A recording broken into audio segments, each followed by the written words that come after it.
Hi friends, అందరు బాగున్నారా? ప్రాణహిత చూద్దాం రండి. పార్ట్ 1 చూశారు కదా. చూడకుంటే దీని డిస్క్రిప్షన్లో లింక్ ఇస్తా, చూడండి. పార్ట్ 2లో మేము ఇంకా ఏమేం చేసామో, ఎట్లా ఎంజాయ్ చేసామో చూపిస్తా రండి. ఈ పడవ చూస్తున్నారు కదా, ఇక్కడ కనబడే పడవ, ఆ చిన్న పడవ ఈ వలస దగ్గరికి వెళ్ళే వాళ్ళు, చేపలు పట్టడానికి వెళ్ళే వాళ్ళు ఉపయోగిస్తారు ఆ చిన్న పడవ. ఈ పెద్ద పడవ ఏమో ఓన్లీ ట్రాన్స్పోర్టింగ్కి యూజ్ చేస్తారు. ఈ మహారాష్ట్ర నుంచి తెలంగాణకు రావడానికి, తెలంగాణ నుంచి మహారాష్ట్రకి వెళ్ళడానికి, జనాలను చేరేయడానికి అటు ఇటు యూజ్ చేస్తారు. దీని మీదనే ఒకవేళ బైకు వచ్చినా కూడా బైకులు కూడా ఈ పడవ మీదనే ఎక్కించుకొని వెళ్ళాల్సి ఉంటుంది. ఇంకేదన్నా వెహికల్ తెచ్చినా కూడా చిన్నది మోటార్ సైకిల్ లాంటిది ఏదైనా ఈ పడవ మీద ఎక్కించుకొని వెళ్ళాలి. ఇంకా వేరే ఆప్షన్ లేదన్నట్టు ఇక్కడ. దీనికి ఒక మోటార్ ఉంది, డీజిల్ మోటార్. దీనికి ఆ మోటార్ ఉండడం వల్ల ఇది ఫుల్ వాటర్ ఉన్నా, వాటర్ తక్కువ ఉన్నా కూడా స్పీడ్గా వెళ్ళిపోతుంది. ఎంతమంది ఉన్నా 20-30 మంది అయితే దీంట్లో ఈజీగా ప్రయాణం చేయొచ్చు. ఇప్పుడు మేము నిలబడున్న పడవ ఇదే మీరు చూసేది. చాలా వెనకటి కాలంలో అయితే అసలు ఇక్కడ ఈ పడవ సౌకర్యం కూడా ఉండేది కాదట. నేను మా చిన్నోడు దగ్గరికి రాగానే గోదావరి దగ్గరికి ఇక్కడ నత్తగుళ్ళ లాంటివి దొరికినాయి. వాటితో భలే ఆడుకున్నాం. అసలు చూడండి ఎట్లున్నాయో, అసలు మస్తున్నాయి. ఒకటేమో చనిపోయిన షెల్ దొరికింది, ఇంకొకటేమో పచ్చిగా ఉంది. చూద్దాం లోపల ఏముందో, ఒకసారి ఇప్పి చూద్దాం. కొన్ని ప్లేసులలోనైతే వీటిని వండుకొని కూడా తింటారట ఫ్రెండ్స్. మనకు అంత తెలియదు కానీ తింటారట. ఇవి అది ఎట్లుంటుందో మనకు తెలియదు. మేమైతే తినం కానీ మీకోసం చూపెడుతున్నా. దొరికింది అయితే ఇక్కడ ఒకటి పచ్చి షెల్ దొరికింది, ఒకటి ఎండింది దొరికింది. ఇందులో మాత్రం నత్త ఉన్నట్టుంది. తినే వాళ్ళకు తెలిసి ఉంటుంది కదా, మనకు అంత తెలియదు. మన సైడ్ తినరు ఎక్కువ, మేము కూడా తినము. కాకపోతే ఏంటంటే ఎవరికైనా తినేవాళ్ళు ఉంటే వాళ్ళకి తెలిసి ఉంటుందని చూపెట్టిన, అంతే. ఇప్పుడు ఇక్కడ మేము నిల్చున్నది పడవది రేవు అంటారు. పడవలు ఆపే స్థలం అన్నట్టు రేవు అంటే. అటు సైడు మహారాష్ట్ర సైడ్ ఒక రేవు ఉంది, ఇటు సైడ్ ఒక రేవు ఉంది. అయితే ఒకసారి రండి పడవ చూద్దాం. పడవ గురించి ఒకసారి తెలుసుకుందాం. ఈ పడవ అయితే పొడవులో ఒక 25 ఫీట్ల వరకు ఉంటుంది. దీన్ని మొత్తం ప్యూర్ టేక్తో చేసిర్రు. టేక్ కర్ర అంటే తెలుసు కదా మీకు, అది టేక్తో చేసిర్రు. ఇక్కడ కూర్చోవడానికి మంచిగా టేబుల్స్ లాంటివి అరేంజ్ చేసుకున్నారు, ఎటువంటి ఇబ్బంది లేకుండా. పిల్లలు పెద్దోళ్ళు అందరు కూర్చోవడానికి, చిన్నపిల్లలు కూర్చోవడానికి కూడా చిన్న చిన్న బెంచీలు చక్కర్ లాంటివి కొట్టారు. ఇక్కడ మీకు ఇంతకుముందు చెప్పినా కదా డీజిల్ మోటార్ అని, దీనికి ఫిట్ చేసింది. ఈ స్పీడ్గా వెళ్ళడానికి ఇది పనిచేస్తుంది. దాంట్లో డీజిల్ పోసుకుంటే మనం ఎంత స్పీడ్ అంటే అంత స్పీడ్ అడ్జస్ట్ చేసుకొని వెళ్ళచ్చు. ఫుల్ వాటర్ ఉన్నా వెళ్ళచ్చు, తక్కువ వాటర్ ఉన్నా వెళ్ళచ్చు. లేదు అంటే ఆ మోటార్ ఒకవేళ పాడైపోయినా ఆల్టర్నేట్గా ఉండడానికి ఇక్కడ ఒక తెడ్డు లాంటిది ఉంది కదా, ఇంత పొడవు ఉంది చూసారా. ఈ తెడ్డు లాంటిది ఈ వాడడానికి ఆల్టర్నేట్ ఉంచుకున్నారు అన్నట్టు. ఒకవేళ ఏదైనా ట్రబుల్ వచ్చి ఖరాబ్ అయినా ఆ డీజిల్ మోటారు దీన్ని ఆల్టర్నేట్గా వాడడానికి, ఒకవేళ ఇబ్బంది పడకుండా ప్రయాణికులు ఉండడానికి దీన్ని కట్టి ఉంచారు పడవకు. ఇదైతే ఒక మంచి ఆలోచన నాకు అనిపించింది. ఇంకా ఒకసారి దీంట్లోకి పడవలోకి ఎక్కి చూద్దాం ఫ్రెండ్స్, ఎట్లా ఉంటుందో. కూర్చుంటే కంఫర్ట్ ఉంటుందా ఉండదు, ఒకసారి నేను ఎక్కి మీకు చెప్తా. మా చిన్నోడైతే ఎక్కిండు, నేను కూడా ఎక్కిన. ఈ టేబుల్స్ ఉన్నాయి కదా అటు సైడ్ ఇటు సైడు బల్లలు, దాని మీద కూర్చోవచ్చు. ఒక 5 మెంబర్స్ వరకు ఫ్రీగా కూర్చోవచ్చు. చిన్నపిల్లలు కాళ్ళు పెట్టుకోవడానికి కూడా మంచి కంఫర్ట్గా ఉంది. లగేజ్ కూడా పెట్టుకోవచ్చు, లగేజ్ పెట్టుకొని కూడా కూర్చోవచ్చు. భయపడాల్సిన అవసరం లేదు. పడవ లోతుగానే ఉంది. భయపడే వాళ్ళు సెంటర్లో కూర్చోవచ్చు, దానిదేముంది. అయితే ఇప్పుడు మేము సపరేట్గా చిన్న పడవ అని చెప్పిన కదా, వలలు వేయడానికి వెళ్తారని, ఆ పడవ తీసుకొని మేము బోటింగ్ చేద్దామని వెళ్తున్నాం. చిన్నోడు నేను, నాకు కొంచెం వచ్చు పడవ నడపడం. అందుకని ట్రై చేస్తున్నా. ఇక్కడ నుంచి అటు సైడ్ వెళ్దామని అనుకుంటున్నాం. ఆ మహారాష్ట్ర అటు సైడ్ ఒడ్డు ఉంది కదా, అక్కడి వరకు వెళ్దామని అనుకుంటున్నాం. స్టార్ట్ చేద్దామని కొన్ని వాటర్ చల్లిన, ఎందుకంటే కొంచెం సెంటిమెంట్ అనిపిస్తుంది. స్టార్ట్ అయినా వెళ్తున్నాం ఇక్కడ నుంచి, అంటే తెలంగాణ ఇటు సైడ్ నుంచి, మన తెలంగాణ బార్డర్ నుంచి అటు సైడు మహారాష్ట్ర బార్డర్కు వెళ్దామని వెళ్తున్నాం. వాటర్ తక్కువ ఉన్నాయి కదా అని సాహసం చేసిన. సరే ఏదేమైనా కానీ చిన్నపిల్లడు ఉన్నాడు కదా అని కొంచెం భయం అనిపించింది. అయినా పర్లేదు, తీసుకొని వెళ్దామని, ఒక మూమెంట్ ఉంటుందని వెళ్తున్నాం. చూడండి అక్కడ కనబడేదని వాటర్ ఫ్లోలో కూడా మనకు కొంచెం ఇసుకలాగా కనబడుతుంది కదా అక్కడక్కడ.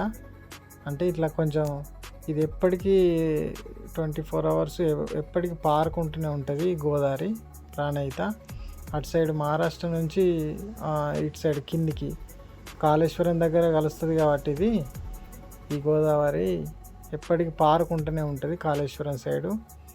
అందుకని అక్కడక్కడ మనకు ఇసుక కనబడుతుంది, ఎందుకంటే వాటర్ ఫ్లో ఇటు సైడ్ ఉంటుంది కాబట్టి. మేము వెళ్తున్నాం అటు సైడు. పడవ నడపడం నాకు వచ్చు, బాగా రోజులు అవుతుంది, కొంచెం ప్రాక్టీస్ లేక. అయినా పర్లేదు, గాలి తక్కువ ఉంది కాబట్టి కొంచెం స్పీడే వెళ్తున్నాం. గాలి ఉంటే మాకు తొయ్యడం ఇబ్బంది అవుతుంది. అటు సైడ్ వెళ్ళాలంటే మినిమం ఒక 10 to 12 minutes పడుతుంది ఫ్రెండ్స్. ఎందుకంటే ఇది కూడా, ఈ వాటర్ కూడా మళ్ళీ 1 kilometer వరకు ఉన్నట్టుంటాయి. వాటర్ మీద ప్రయాణం మళ్ళీ 1 kilometer చేయాలి. ఇసుకలు ఎట్లనైతే ఒక 1 kilometer నడిచినామో, వాటర్లో కూడా మనం పడవ అంత దూరం నడపాల్సి ఉంటుంది. ఈ మధ్యలో వాటర్ కొత్త వాళ్ళు అయితే భయపడతారు, ఎందుకంటే వాటర్ కొంచెం అక్కడక్కడ డార్క్గా ఉంటుంది, అక్కడక్కడ కొంచెం భయం అనిపించేలాగా ఉంటుంది. కానీ ఎప్పటికీ వచ్చేటోళ్ళు అయితే భయం ఏమనిపించేది. చూడండి నేను తెడ్డు అక్కడ పెడుతున్నా ఇసుకలో. ఇప్పుడు కొంచెం ఇక్కడ ఆ తెడ్డు మునిగే అంత కూడా లేదన్నట్టు వాటరు. అటువంటి ప్లేస్ కాడ ఏం కాదు, భయపడాల్సిన పని లేదు. కొంచెం లోతు ఉన్న దగ్గర కొంచెం ఇబ్బంది పడాల్సి ఉంటుంది కొత్త వాళ్ళు అయితే. ఓవరాల్గానే అయితే ఏం కాదు, కాకపోతే ఏంటంటే వాటర్ చూసి భయం ఉంటుంది కదా కొంతమందికి, అట్లా అన్నట్టు. మళ్ళీ ఇంకోటి, ఇక్కడ కొంచెం ఈత వచ్చి ఉంటే ఎటువంటి భయం అనిపించేది, ఎందుకంటే ఎట్లనైనా దాటగలుగుతామని నమ్మకం ఉంటుంది. అయినా ఈత వచ్చి ఉంటే మనకు కొంచెం బెటరే కదా ఈత వచ్చి ఉంటే. అయినా ఇక్కడ తెడ్డు పెట్టిన దగ్గర ఒక దగ్గర ఒక్కొక్కలాగా ఉంటుంది. ఇక్కడ ఇసుక తగలచ్చు, ఇంకా కొంచెం దూరం తర్వాత ఇసుక తగలకపోవచ్చు, బాగా లోతు ఉండొచ్చు. అంటే ఎప్పుడు ఎట్లుండేది తెలియదు కదా, గోదావరి అంటే ఇక ఒక్కొక్క ప్లేస్లో ఒక్కొక్కలాగా ఉంటుంది. అందుకని చెప్తున్నా. నేనైతే చిన్నప్పుడే ఈత నేర్చుకున్నా. అసలు మా డాడీ ఈత నేర్పిండు, ఫుల్ పర్ఫెక్ట్ అన్నట్టు. అందుకే ఎటువంటి భయం లేకుండా వెళ్తున్నా నేను. ఈత వచ్చుంటే మనకు ఎప్పటికైనా మంచిదే కదా, అట్లా అన్నట్టు. ఇప్పుడు గాలి వస్తుంది ఎక్కువ కొంచెం, ఈ గాలి వల్ల పడవ కొంచెం స్లోగా వెళ్తుంది. ఇక్కడ పడవ కనబడుతుంది కదా ఒకటి, మీకు చూపెడుతున్న వీడియోలో. అక్కడ వాళ్ళిద్దరు కనబడుతుర్రా, దూరం నుంచి వెళ్తుర్రు, చూసిర్రా? వాళ్ళు ఇప్పుడు చేపల వేటకి వెళ్తున్నారు అన్నట్టు. ఇప్పుడు చేపలు పడే టైం అన్నట్టు, వలలు తీసుకొని వెళ్తుర్రు. ఇప్పుడు ఒక గంట వరకు వాళ్ళు మళ్ళీ తిరిగి ఇంటికి వస్తారు. దగ్గర ఒక 5 to 10 kgs దాకా పడతాయి వాళ్ళకు. ఎందుకంటే ఈ వెదర్కు చేపలు అనేటివి గుంపులుగా ఒడ్లలోకి వచ్చి ఉంటాయి. ఇప్పుడు వాళ్ళు వెళ్ళేది కరెక్ట్ టైం అన్నట్టు. అటు సైడ్ వెళ్తురు కదా, అటు సైడ్ ఖచ్చితంగా చేపలు పడతాయి. 2-3 సార్లు మేము కూడా చూసినాం, కానీ మాకు పట్టాలంటే వలలు లేకుండే. వాళ్ళకు అదే జీవనాధారం కాబట్టి వాళ్ళు పడవ తీసుకొని వెళ్తుర్రు. మేము కూడా పడదాం అనుకున్నాం, కానీ మా దగ్గర వలలు లేవు కదా, అందుకని పట్టలేకపోయినాం. ఒడ్డు దగ్గరికి వచ్చినాం, మహారాష్ట్ర ఒడ్డు దగ్గరికి. కొంచెం అయితే చేరుకుంటాం, ఇక వచ్చేసినాం ఫ్రెండ్స్. ఇదే మహారాష్ట్ర ఒడ్డు. ఇక్కడ చూస్తున్నారు కదా, ఇటు సైడు ఒడ్డు అంతా మహారాష్ట్ర. మా చిన్నోడైతే భలే ఎగ్జైట్ అవుతుండు, డాడీ ఇది ఏంటిది అని అడుగుతుండు. ఇటు సైడ్ మహారాష్ట్ర, అటు సైడ్ మన ఉండే తెలంగాణ అటు సైడు, ఇటు సైడు మహారాష్ట్ర అని చెప్పిన మా చిన్నోనికి. 2 రాష్ట్రాల మధ్య ఉండే ఈ ప్రాణహిత నదికి బ్రిడ్జ్ లేకపోవడం వల్ల ఇటువంటి నాటు పడవలలో ఇప్పటికి కూడా ప్రయాణం చేస్తారు. మా చిన్నోడు చూడండి ఎంత ఎగ్జైట్ అవుతుండో అటు సైడ్ దాటిన తర్వాత. ఫస్ట్ టైం అన్నట్టు ఇది దాటడం అటు సైడు. ఇంతకుముందు ఎప్పుడు కూడా ఇటు సైడ్ తీసుకురాలేదు, ఎందుకంటే ఎప్పటికీ ఈ టైంలో వాటర్ ఉండేటి. ఎండాకాలం టైంలో వచ్చినాం చాలాసార్లు, కానీ ఇటు సైడు మహారాష్ట్ర సైడు ఒడ్డు దాటలేదు. ఇక ఇంటికి వెళ్దాం ఫ్రెండ్స్, ఎందుకంటే కొంచెం మబ్బు అయింది, వర్షం కొట్టే అవకాశం కూడా ఉంది కాబట్టి తొందరనే వెళ్తున్నాం. అక్కడ చూసి ఇటు సైడ్ మళ్ళీ మన సైడ్ తెలంగాణ సైడ్ వస్తున్నాం. ఇంకా మాకు ఇప్పుడు వెళ్ళాలంటే మళ్ళీ 10 to 12 minutes దాకా పడుతుంది. పడవ ప్రయాణం కదా, గాలి వేస్తుంది కొద్దిగా, అందుకని టైం పడుతుంది. అయినా మెల్లమెల్లగా వెళ్తున్నాం. ఇక్కడ నుంచి అటు సైడ్ వెళ్ళి రావడం మంచి ఎక్స్పీరియన్స్ అనిపించింది మాకైతే. ఈరోజు వర్షం పడలే కాబట్టి అసలు చాలా సేఫ్. మేము ఇంకా గొడుగు కూడా తెచ్చుకుందాం అనుకున్నాం, కానీ వర్షం పడలే అనుకున్నాం. ఇంటికి వెళ్ళేసరికి పడే అవకాశం ఎక్కువ ఉంది, అందుకని కొంచెం తొందరగా వెళ్తున్నాం. ఇప్పటికే మేము వచ్చి ఒక 1.5 hour అవుతుంది. మేము ఇంటికి వెళ్ళేసరికి మొత్తం 3 hours వరకు అవుతుంది కావచ్చు. ఇప్పుడు టైము 2:30 అవుతుంది. ఇంటికి వెళ్ళేసరికి దగ్గర ఒక 4:30 వరకు అవుతుంది, ఎందుకంటే ఇసుకలో నడవాలి, మళ్ళీ మేము అక్కడ వెళ్ళాలి, అటు సైడ్ వెళ్ళాలి. గాలి కూడా వస్తుంది కాబట్టి కొంచెం టైం పట్టే అవకాశం ఉంది. అయినా సరే వెళ్తున్నాం మెల్లమెల్లగా. ఏదేమైనా కానీ ఇది ఒక మంచి ఎక్స్పీరియన్స్ అనుకోవచ్చు, పడవల ప్రయాణం, నాటు పడవల ప్రయాణం. సగం దూరం వచ్చిన తర్వాత మా చిన్నోడు ఒక డౌట్ అడుగుతుండు.